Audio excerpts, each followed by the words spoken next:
Board परीक्षा में 50 बार लगातार आ चुके हैं, वो भी 5-5 नंबर में। अगर आप कक्षा 12 के स्टूडेंट हो तो इन प्रश्नों को अच्छी तरह से तैयार कर लेना, इन प्रश्नों को रट लेना, छोड़ना मत। आज हम इस क्लास में 5 नंबर वाले उन टॉप वायरल और तगड़े प्रश्नों को हल करके दिखाएंगे जो बोर्ड परीक्षा 2027 की परीक्षा में सीधे पेपर में आपको 101% रखे हुए मिलेंगे। जी हाँ मेरे प्यारे दोस्त, ये वो सिलेक्टेड क्वेश्चन है जो बोर्ड परीक्षा में 50 बार लगातार आ चुके हैं, वो भी 5-5 नंबर में।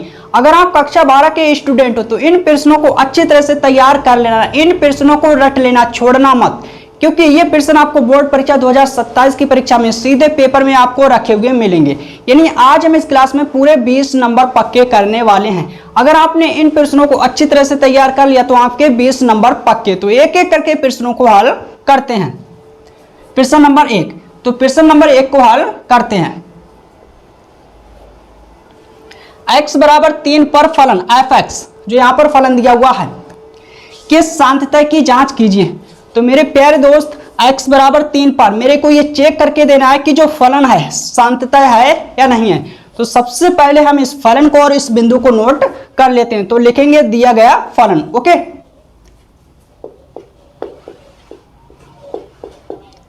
दिया गया फलन, तो फलन को नोट कर लेते हैं।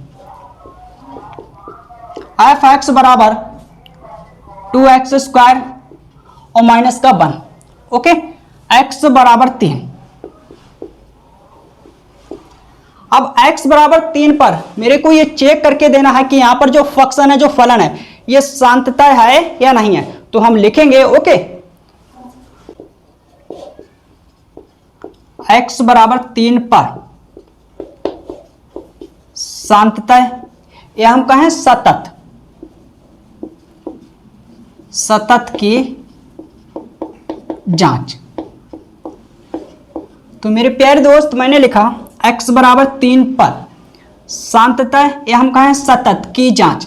अब हम x बराबर 3 पर चेक करेंगे कि यहां पर जो फलन है ये सांतत्य है या नहीं है। अब ये किस प्रकार से क्लियर होगा, तो इसके लिए हम 3 पक्ष ज्ञात करेंगे, फलन का मान, राइट हैंड लिमिट का मान और लेफ्ट हैंड लिमिट का मान। ठीक है, कितने पक्ष ज्ञात करेंगे? 3 पक्ष, फलन का मान, राइट हैंड लिमिट का मान और लेफ्ट हैंड लिमिट का मान।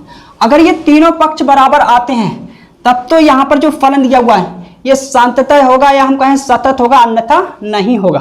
तो सबसे पहले हम फलन का मान ज्ञात कर लेते हैं। ठीक है, f(x) का मान किस प्रकार से ज्ञात करेंगे, तो अच्छी तरह से सुनो, समझो और देखो। ये x बराबर 3, हम x का मान इस फलन में रखेंगे। इस फलन में जहां जहां पर x होगा, ठीक है, x के स्थान पर 3 रखेंगे। तो f(3), ठीक है, 2 गुणा 3 की घात 2 माइनस का 1, क्लियर। 2 गुणा 3 3 9 और माइनस का 1। f(3) बराबर 18 9 दूनी 18 और माइनस का 1, कितना बचा? 17। तो f(3) बराबर 17, इसे हम डालेंगे समीकरण 1। क्या डालेंगे? समीकरण 1। इसके बाद हम ज्ञात करेंगे राइट हैंड लिमिट का मान। ओके, तो लिखेंगे राइट हैंड लिमिट। तो किस प्रकार से ज्ञात करते हैं, अच्छी तरह से सुनो, समझो और देखो, ट्रिक की सहायता से, बहुत ही आसान तरह से। ठीक है, तो हम फलन में x बराबर 3 रखेंगे क्योंकि x बराबर 3 पर चेक करना है। f(x) के स्थान पर 3। मेरे प्यारे दोस्त, जब हम राइट हैंड लिमिट के लिए चेक करते हैं, इसके लिए मान ज्ञात करते हैं, निकालते हैं, तो हम प्लस का चिन्ह लेते हैं, ये फिक्स होता है। 0, ये 0 भी फिक्स होता है। जब हम राइट हैंड लिमिट के लिए मान निकालते हैं, ज्ञात करते हैं, तो हम प्लस का चिन्ह लेते हैं, ये फिक्स होता है।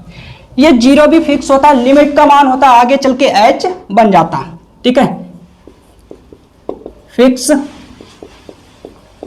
होता है, और किसका मान होता है? लिमिट का मान होता है, आगे चल के h बन जाता है। ठीक है, ये 0 बराबर लिमिट h टेंस टू 0, इससे हम बोलते हैं लिमिट h टेंस टू 0। मैं लिख दूंगा ताकि आपको अच्छी तरह से समझ में आ जाए।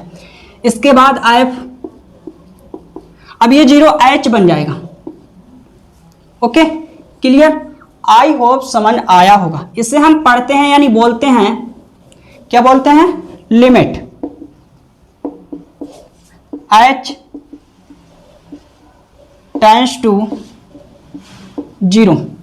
तो इसे हम पढ़ते हैं limit h tends to 0। Clear? Okay, बराबर लिमिट h टेंड्स टू 0। अब ये x का मान है, फलन में जो चरासी होती है उसका मान होता है। फलन में चरासी क्या है? x। अब ये x का मान है। अब मेरे प्यारे दोस्त ये x का मान हम इस फलन में रखेंगे, इस फलन में जहां पर x होगा, ठीक है, x के स्थान पर हम ये x का मान रखेंगे। तो लिखेंगे 2। अब ये x का मान हम x के स्थान पर रखेंगे 3 प्लस h और पूरे की घात 2 और माइनस का 1। क्लियर? अब हम लिमिट का मान रखेंगे, यानी h का मान रखेंगे, तो लिमिट अपने आप ऑटोमेटिक हट जाएगी। जब हम लिमिट यानी h का मान रखेंगे, h बराबर 0, h के स्थान पर 0, तो लिमिट अपने आप ऑटोमेटिक हट जाएगी। 2 3 और प्लस h के स्थान पर 0, पूरी की घात 2 और माइनस का 1। क्लियर है ना? Right hand limit, okay, right hand limit इसे नोट करेंगे, f3 प्लस 0 इक्वल यानी बराबर 2। अब यहां पर 3 मेरा आएगा और पूरे की घात 2 माइनस का 1, 3 3 9 और माइनस का 1। ठीक है, तो राइट हैंड लिमिट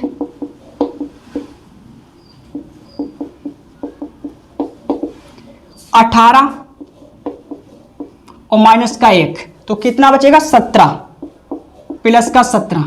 इसे हम डालेंगे समीकरण 2। क्लियर? अब हम निकालेंगे लेफ्ट हैंड लिमिट का मान। मेरे प्यारे दोस्त, समीकरण 1 और 2 से स्पष्ट होता है कि ये दोनों पक्ष बराबर हैं। ठीक है, फलन का मान 17 है और राइट हैंड लिमिट का मान 17 है, तो हम, ठीक है, लेफ्ट हैंड लिमिट का भी मान निकालेंगे। क्लियर? तो लिखेंगे लेफ्ट हैंड लिमिट। अब इसका मान हम किस प्रकार से निकालते हैं, तो अच्छी तरह से सुनो, समझो और देखो। किस पर मेरे को ज्ञात करना है लेफ्ट हैंड लिमिट का मान? x बराबर 3 पर। तो हम ये x का मान इस फलन में रखेंगे,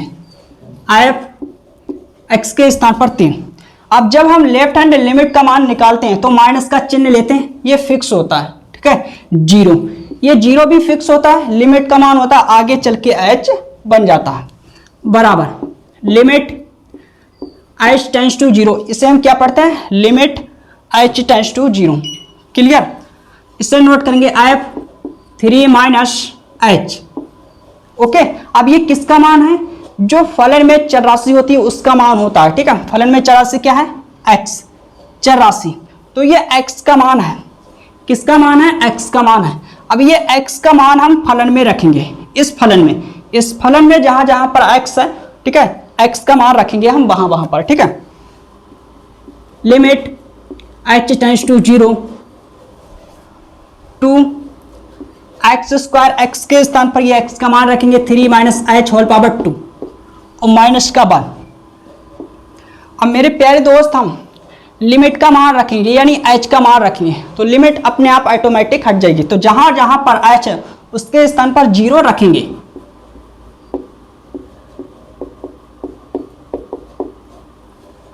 ओके, तो यहां पर 2, 3 की पावर 2 माइनस का 1, 3 माइनस 0 इक्वल यानी बराबर, अब 2, ठीक है, 3 3 9 और माइनस का 1। क्लियर है ना? अब यहां पर मेरे प्यारे दोस्त 18 और माइनस का 1 बराबर 17। इसे हम डालेंगे समीकरण 3। ओके, अब हम लिखेंगे, क्या लिखेंगे? समीकरण 1, 2 व 3 से। मेरे प्यारे दोस्त, समीकरण 1, 2 व 3 से स्पष्ट होता है कि तीनों पक्ष बराबर हैं। फलन का मान 17, राइट हैंड लिमिट का मान 17 और लेफ्ट हैंड लिमिट का मान 17। तो हम लिखेंगे समीकरण 1, 2 व 3 से।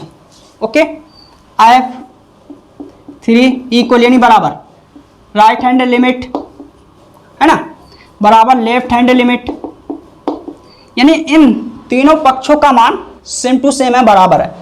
कितना? 17।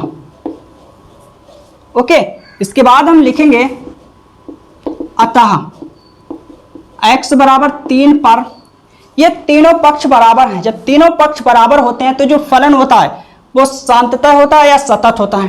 ठीक है, तो हम लिखेंगे x बराबर 3 पर दिया गया फलन सान्ततः या हम कहें सतत है, तो लिखेंगे अतः x बराबर 3 पर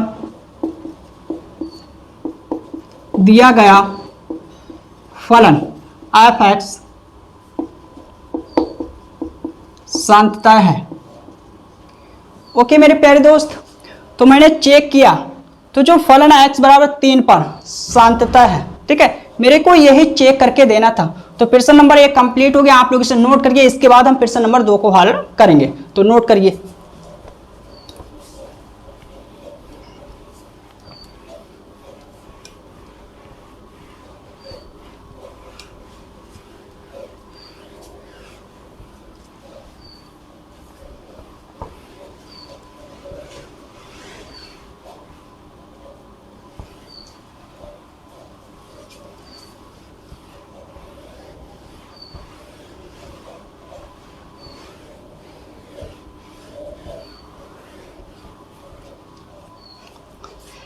इन प्रश्नों को हल्के में मत लेना, अच्छी तरह से तैयार कर लेना, क्योंकि ये प्रश्न बोर्ड परीक्षा में हर साल 5-5 नंबर में आते हैं। तो प्रश्न नंबर 2 को हल करते हैं। प्रश्न नंबर 2, ठीक है भाई, दिखाइए कि यानी सिद्ध कीजिए फलन f(x) बराबर मापांक x, x बराबर 0 पर सतत है। ठीक है, मेरे को यह सिद्ध करके देना है कि x बराबर 0 पर फलन f(x) बराबर मापांक x सतत है या नहीं है। ठीक है, तो सबसे पहले हम इस फलन को नोट कर लेते हैं और इस बिंदु को तो लिखेंगे दिया गया फलन। ओके, f(x) बराबर मापांक x बराबर 0। अब हम चेक करेंगे x बराबर 0 पर। ठीक है, तो लिखेंगे x बराबर 0 पर सतत की जांच। अब मेरे प्यारे दोस्त हम चेक करेंगे x बराबर 0 पर कि जो फलन है ये सतत है या नहीं है। अब ये किस प्रकार से क्लियर होगा, किस प्रकार से स्पष्ट होता। ठीक है, किस प्रकार से स्पष्ट होगा कि यहाँ पर x बराबर 0 पर यह फलन सतत है या नहीं है। तो इसके लिए हम 3 पक्ष याद करते हैं, फलन का मान, राइट हैंड लिमिट का मान और लेफ्ट हैंड लिमिट का मान। तो सबसे पहले हम ज्ञात करेंगे फलन का मान। ओके, किस पर, x बराबर 0 पर। तो लिखेंगे f, इस फलन में हम x का मान रखेंगे 0 बराबर, इस फलन में जहां पर x होगा x के स्थान पर x का मान 0 रखेंगे। क्लियर है ना? आई होप समझ आया होगा। अब चूंकि हम जानते हैं कि मापांक 0 का मान 0 होता है, मापांक हमेशा धनात्मक राशि देता है। ठीक है, तो f 0 बराबर 0, इससे हम समीकरण 1 डालेंगे, समीकरण 1। अब हम राइट हैंड लिमिट का मान निकालेंगे, तो लिखेंगे राइट हैंड लिमिट किस पर, x बराबर 0 पर। अब ये हम x बराबर 0 फलन में रखेंगे। ठीक, x का मान रखेंगे f 0।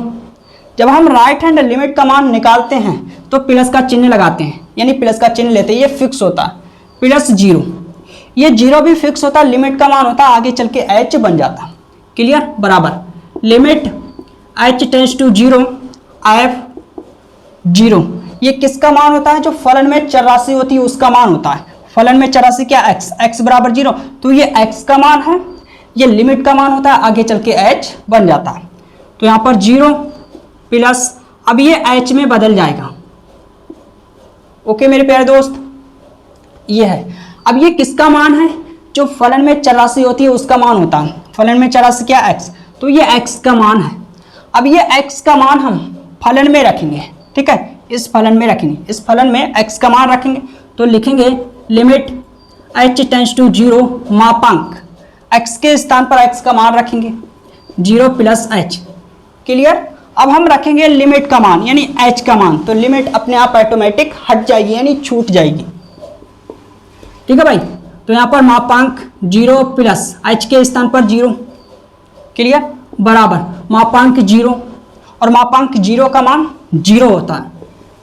ओके, तो राइट हैंड लिमिट मेरे प्यारे दोस्त f 0 प्लस 0, इसे हम समीकरण 2 डालेंगे, समीकरण 1 समीकरण 2। अब समीकरण 1 व 2 से स्पष्ट होता है। ठीक है, दोनों पक्ष बराबर हैं तो हम तीसरा पक्ष भी ज्ञात करेंगे, लेफ्ट हैंड लिमिट का मान भी निकालेंगे। तो हम लिखेंगे लेफ्ट हैंड लिमिट किस पर इसका मान ज्ञात करेंगे, x बराबर 0 पर। अब हम इस फलन में x का मान रखेंगे x के स्थान पर 0। ओके, जब हम लेफ्ट हैंड लिमिट के लिए मान ज्ञात करते हैं, इसका मान निकालते हैं तो माइनस का चिन्ह लेते हैं, ये फिक्स होता है, ठीक है 0, ये 0 भी फिक्स होता है, लिमिट का मान होता है आगे चल के h बन जाता है बराबर limit h tends to 0, limit h tends to 0 f 0 minus h। Okay मेरे प्यारे दोस्त, अब ये किसका मान होता है, जो फलन में चर राशि होती है उसका मान होता है, फलन में चर राशि क्या x, तो ये x का मान है, किसका, x का मान है। अब ये x का मान हम इस फलन में रखेंगे, ठीक है, तो लिखेंगे लिमिट h टेंस टू 0 मापांक, अब x का मान x के स्थान पर रखेंगे, क्लियर। अब हम लिमिट का मान रखेंगे h का, तो लिमिट अपने आप ऑटोमेटिक हट जाएगी यानी छूट जाएगी, तो यहां पर 0 माइनस 0 बराबर, ठीक है मापांक 0, और मापांक 0 का मान 0 होता है, clear. Left hand limit f 0 minus 0 बराबर 0, इसे हम डालेंगे समीकरण 3। मेरे प्यारे दोस्त समीकरण 1, 2 व 3 से स्पष्ट होता है कि तीनों पक्ष बराबर हैं, तो हम लिखेंगे समीकरण 1, 2 व 3 से, ठीक है समीकरण 1, 2 व 3 से नोट करेंगे हम, क्या नोट करेंगे, f0 बराबर राइट हैंड लिमिट बराबर लेफ्ट हैंड लिमिट, और इन तीनों पक्षों का मान कितना है 0, ठीक है 0 0 0, क्लियर। मेरे प्यारे दोस्त कैमरे पर मक्खी बैठ गई है तो मैं मक्खी को हटा देता हूं, ठीक है भाई। अब यहां पर तीनों पक्ष बराबर हैं, तो कहने का मतलब यह है कि यहां पर x बराबर 0 पर यह फलन सतत है या हम कहें शांततः है, तो हम लिखेंगे अतः दिया गया फलन f(x), अतः दिया गया फलन f(x), ठीक है x बराबर 0 पर, x बराबर 0 पर दिया गया फलन f(x), x बराबर 0 पर सतत है। मेरे को यही सिद्ध करके देना था, तो हम लिखेंगे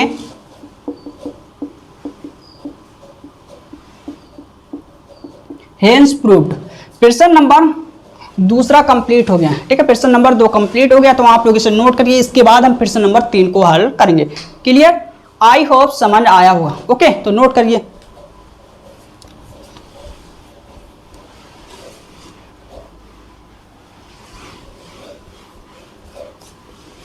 इसके बाद हम प्रश्न नंबर 3 को हल करेंगे।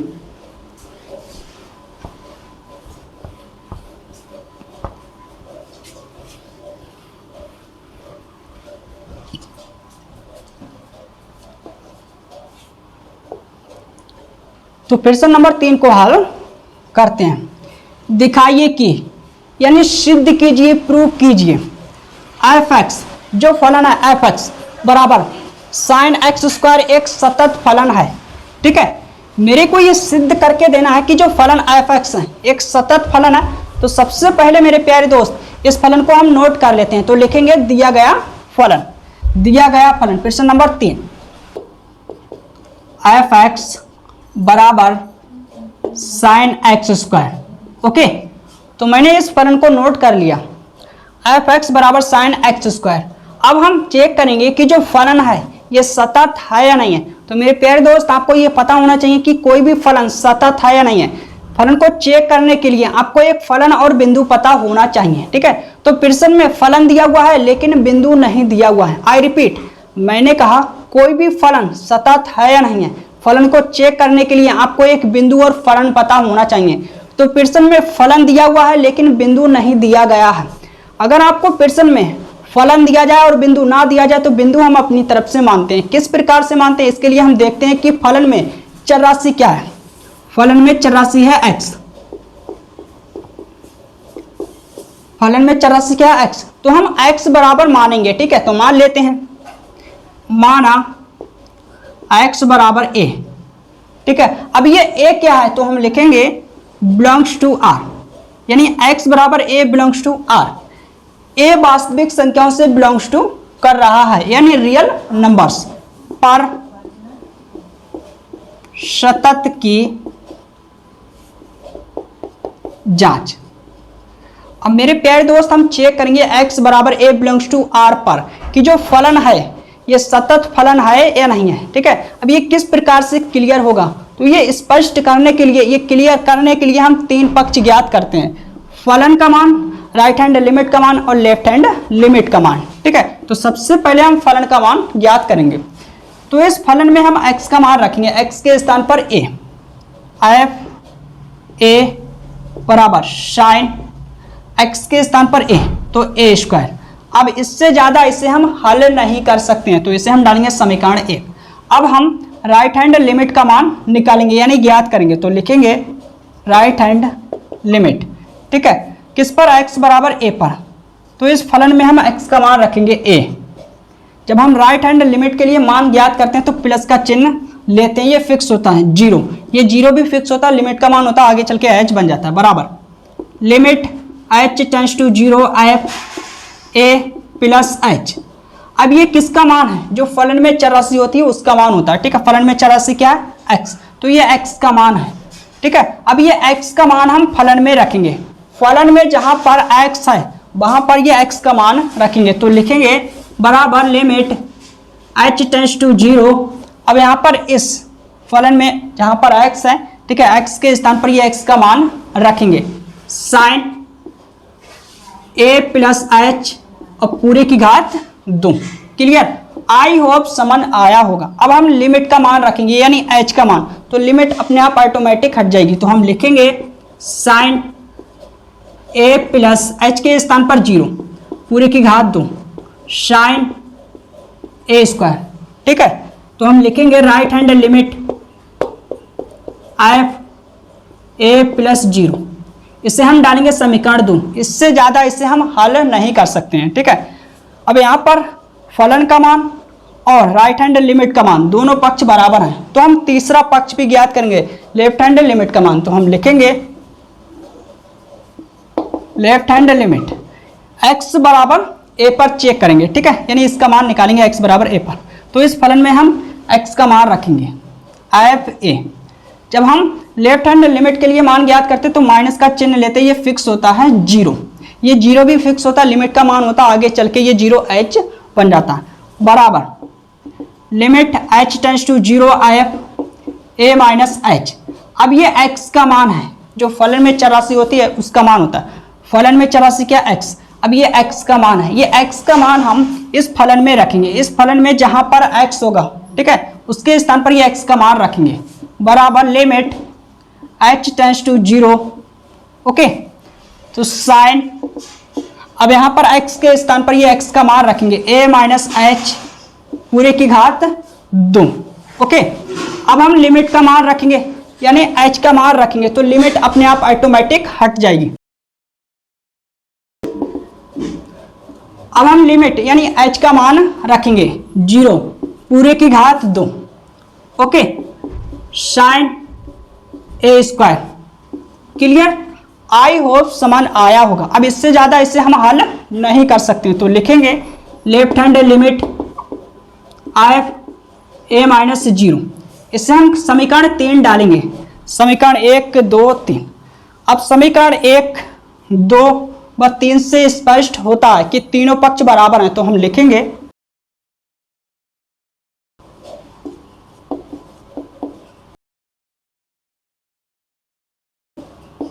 समीकरण 1 2 व 3 से, ओके, समीकरण 1 2 व 3 से स्पष्ट होता है कि तीनों पक्ष बराबर, तो हम लिखेंगे एफ ए बराबर राइट हैंड लिमिट बराबर लेफ्ट हैंड लिमिट, और इन तीनों पक्षों का मान कितना है, साइन ए स्क्वायर, तो हम लिखेंगे साइन ए स्क्वायर, ओके। जब ये तीनों पक्ष बराबर हैं तो हम लिखेंगे अतः x बराबर a बिलोंग्स टू r पर दिया गया फलन f(x) सतत है। ओके, तो मेरे को यही सिद्ध करके देना था कि जो फलन है f(x) सतत है, तो लिखेंगे हेंस प्रूव्ड। तो प्रश्न नंबर 3 कंप्लीट हो गया, आप लोग इसे नोट करिए। इसके बाद हम प्रश्न नंबर 4 को हल करेंगे।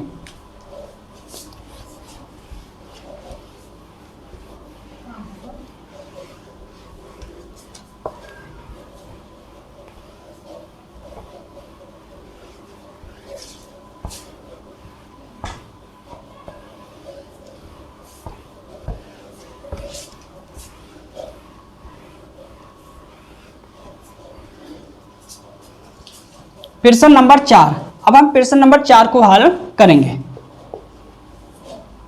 दिखाइए कि फलन, यानी सिद्ध कीजिए कि जो फलन है f(x) x बराबर 0 पर संतत, ठीक है, संतत नहीं है। तो मेरे को ये चेक करके देना है कि x बराबर 0 पर फलन f(x) संतत नहीं है। क्लियर? तो सबसे पहले हम इस फलन को और इस बिंदु को नोट कर लेते हैं। तो लिखेंगे दिया गया फलन, इस फलन को नोट करेंगे अच्छी तरह से। इसमें मेरे को ये सिद्ध करके देना है कि संतत नहीं है फलन, ठीक है, x बराबर 0 पर। तो फलन को नोट करेंगे।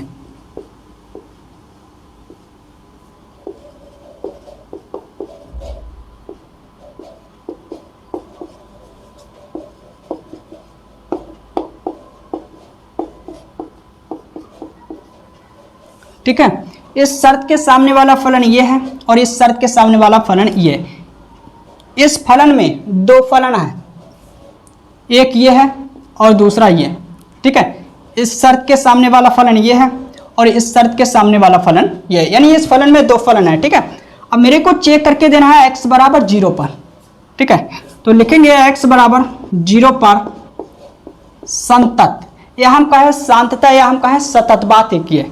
x बराबर 0 पर संतत की जांच। अब ये किस प्रकार से क्लियर होगा कि यहाँ पर जो फलन है x बराबर 0 पर संतत है या नहीं है। तो इसके लिए हम तीन पक्ष ज्ञात करते हैं, फलन का मान, राइट हैंड लिमिट का मान और लेफ्ट हैंड लिमिट का मान। तो सबसे पहले हम ज्ञात करेंगे फलन का मान। ठीक है भाई, तो चेक कर लेते हैं। ठीक है, x बराबर 0 पर हम सबसे पहले फलन का मान निकालेंगे, यानी ज्ञात करेंगे। किस प्रकार से ज्ञात करेंगे, अच्छी तरह से सुनो, समझो और देखो। x बराबर 0, x बराबर 0 किस शर्त में है, इस शर्त में या इस शर्त में। x बराबर 0 इस शर्त में है, तो इसके सामने वाला फलन कौन सा है, ये। इस फलन में हम x के स्थान पर 0 रखेंगे। ठीक है, तो रखते हैं, जहां जहां पर x है उसके स्थान पर 0 रखेंगे, 0। अब यहाँ पर है 1 यानी 1, x नहीं है तो x का मान नहीं रख सकते हैं। अब इसे हम डालेंगे समीकरण 1। ओके, आई होप समझ आया होगा, क्लियर। अब हम राइट हैंड लिमिट का मान निकालेंगे, यानी ज्ञात करेंगे। राइट हैंड लिमिट x बराबर 0 पर, तो इस फलन में रखेंगे, क्लियर। अब जब हम राइट हैंड लिमिट के लिए मान ज्ञात करते हैं तो हम प्लस का चिन्ह लेते हैं, 0। ये 0 फिक्स होता है, लिमिट का मान होता है, आगे चल के h बन जाता है, बराबर limit h tends to 0 f 0 plus h। अब ये मान x का मान है, फलन में चरराशि क्या है x, तो x का मान है ये मान। 0 में h जुड़ रहा है, 0 में h जुड़ रहा है, तो ये x का मान 0 से तो बड़ा है, क्या है, 0 से बड़ा है, ये x का मान है। ठीक है, x का मान 0 से बड़ा है, कहने का मतलब ये है कि ये x का मान किस शर्त में फंसेगा, इस शर्त में या इस शर्त में। तो मेरे प्यारे दोस्त, इसने कहा है अगर x बराबर 0 हो तो ये फलन लेना है, और x बराबर 0 ना हो, कुछ भी नंबर हो, तो ये फलन लेना है। ठीक है, तो ये मान x का इस शर्त में फंसेगा या इस शर्त में फंसेगा। तो यहाँ पर ये मान जो है 0 से तो बड़ा है, क्योंकि 0 में h जुड़ रहा है, और h का मान होता है 0 पॉइंट कुछ, यानी 0 और 1 के बीच का मान होता है। तो ये x का मान इस शर्त में फंसेगा, ये x बराबर 0 थोड़ी ना है, 0 में h जुड़ रहा है तो 0 से तो बड़ा है, तो ये मान x का इसमें फंसेगा। इसके सामने वाला फलन कौन सा है, ये है, तो इस फलन में हम x का मान रखेंगे, ये है ना।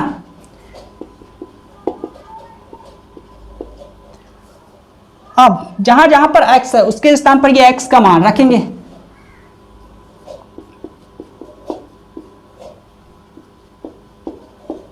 अब हम लिमिट यानी h का मान रखेंगे तो लिमिट अपने आप छूट जाएगी यानी हट जाएगी ऑटोमेटिक।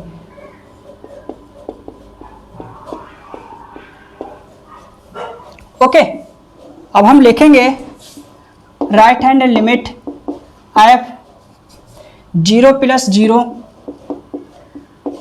बराबर, ठीक है, यहां पर 3 बचेगा मेरा। अब इसे हम डालेंगे समीकरण 2। समीकरण 1 व 2 से स्पष्ट होता है कि ये दोनों पक्ष बराबर नहीं है, क्योंकि इस फलन का मान कितना है 1 और राइट हैंड लिमिट का मान कितना है 3।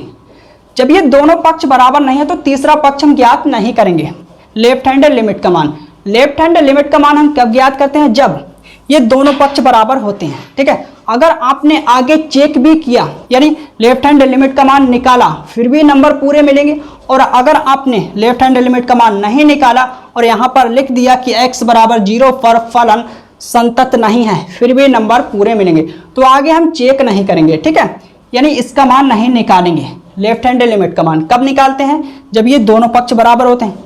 जब ये दोनों पक्ष बराबर नहीं आने, ठीक है, तो हम इसका मान नहीं निकालेंगे, तो डायरेक्ट लिखेंगे। अतः यह हम इस प्रकार से भी लिख सकते हैं, चूंकि f 0 यानी फलन का मान, ठीक है, यह हम कहें फलन बराबर नहीं है राइट हैंड लिमिट के, इसका मान कितना है 1 बराबर नहीं है 3 के, 1 is not equal to 3, इसलिए x बराबर 0 पर दिया गया फलन f(x) संतत नहीं है। आई होप समझ आया होगा। मेरे को यही सिद्ध करके देना था, तो हम लिखेंगे हेंस प्रूव्ड, ठीक है। इसका मतलब होता है कि इति सिद्ध, मेरे को यही सिद्ध करके देना था। तो प्रश्न नंबर 4 कंप्लीट हो गया, आप लोग इसे नोट करिए। अगर आज की क्लास अच्छी लगी हो तो अपने चैनल को लाइक, सब्सक्राइब और शेयर करिएगा। मिलते हैं अगली क्लास में, और अगली क्लास में इनसे भी धांसू प्रश्न लाएंगे। तो आज के लिए इतना है।